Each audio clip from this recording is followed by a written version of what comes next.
तो इसलिए शैतान बहुत सेवकों को इन्हीं दिनों में खड़ा करता है. అందుకనే సాతానుడు అనేక మంది సేవకులు ఈ దినాల్లో నిలబెడతాడు. बहुत किस्म का प्रोफेसी आता है. అనేక రకరకాల ప్రవచనాలు బయలుదేరి వస్తాయి. पिछले 10-15 साल पहले मैं आंध्रा में आते वक्त कुछ बहनें नया प्रोफेसी बैठ के लेके आए थे. उनका सबका मुंह मुझे बंद करना पड़ा था. మరి 15 సంవత్సరాల క్రితం 12-13 साल पहले 12-13 సంవత్సరాల క్రితం हैदराबाद में నేను ఆంధ్ర రాష్ట్రానికి వచ్చినప్పుడు హైదరాబాద్ లో సహోదరులు ఎన్నెన్నో ప్రవచనాలు చెప్పేవాళ్ళు. వాళ్ళ నోరు మూయించాల్సి వచ్చింది. कुछ सिस्टर लोग आकर बपतिस्मा भी देना शुरू किया. కొంతమంది సిస్టర్లు వచ్చి బాప్తిస్మాలు కూడా ఇవ్వడం మొదలు పెట్టారు. इधर से फिर मुझे सबको बंद करना पड़ा. ఇక నేను ఇక్కడ నుండి అందరిని కూడా బంద్ ఆఫ్ చేయాల్సి వచ్చేసింది. उनके खिलाफ पब्लिक में वचन लेकर प्रचार करना पड़ा. మరి వారికి వ్యతిరేకంగా ప్రజలందరి ఎదుట వాక్యమును తీసుకొని ఖండించాల్సి వచ్చింది. फिर उन लोग कुछ लोग रोया, कुछ लोग ठीक हो गया.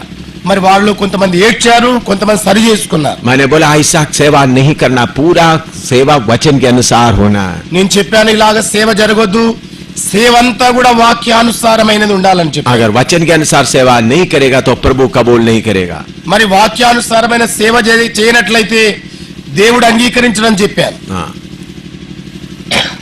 तो इसलिए मेरे प्यारों, शैतान एंजल ऑफ लाइट की तरह काम करता है. आप उसके ऊपर जय पाना है. అందుకే ప్రియులారా, మరి సాతానుడు వెలుగుదూత వేషం వేసుకున్న వాడి వాళ్ళే పని చేస్తుంటాడు. మరి మనం వాడిని గుర్తించాలి. अभी नबूवत चलता समय में, प्रोफेसी चलते समय में, మరి ఇప్పుడు ప్రవచనాలు జరుగుతున్న సమయంలో ये एक आदमी प्रोफेसी करे, बाकी उसको जांचे ये सही है या नहीं. మరి ఒక వ్యక్తి ప్రవచిస్తున్నప్పుడు మరొక వ్యక్తి ఇది సరి అయిందా కాదా అని వివేచిస్తూ ఉండాలి. पहला कोरिन्थी 14 अध्याय का 29 पढ़िएगा. 1 Corinthians 14:29. కొరింథీ సంఘానికి రాసిన మొదటి పత్రిక 14వ అధ్యాయము 29వ వచనం. ప్రవక్తలు 2-3 మాట్లాడవచ్చును, తక్కిన వారు వివేచించవలెను. उन लोग कोई नबूवत करते समय बाकी लोग जांचना है ये सही है या नहीं.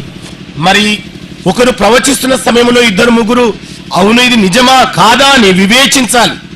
वचन के अनुसार है या नहीं देखना है. ఇది వాక్యానుసారంగా ఉందా లేదా అని పరిశీలించాలి. नहीं तो एकदम पकड़ना है. లేనట్లయితే వెంటనే పట్టుకోవాలి. कोई बहन कोई भाई के अंदर आत्मा आ सकता है. మరి ఏ సహోదరు లోపల గాని సహోదరు లోపల గాని ఆత్మ రావచ్చు. आत्मा कैसा प्रचार करे, नबूवत करेगा. మరి ఆత్మ ఏ ప్రకారంగా ప్రవచనం చెబుతాడు. बेटा तुम्हारा कष्ट मैं जानता हूँ. నా కుమారుడా నీ కష్టాలేంటో నాకు తెలుసు. तुम्हारा दुख मैं जानता हूँ. నీ దుఃఖమంతా నాకు తెలుసు. और तुम्हारे द्वारा मैं बहुत काम करने जा रहा हूँ. నీ ద్వారా నేను ఎన్నో కార్యాలు చేయబోతున్నాను. आप ही मेरा चुना हुआ दास है. నీవే నేను ఎన్నిక చేసుకున్న దాసుడవు.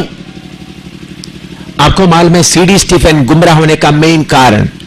మీకు తెలుసా అండి, సిడి స్టీఫెన్ గారు మరి తిరుగాడగలిగే వ్యక్తిలా మారడానికి ప్రధాన కారణం.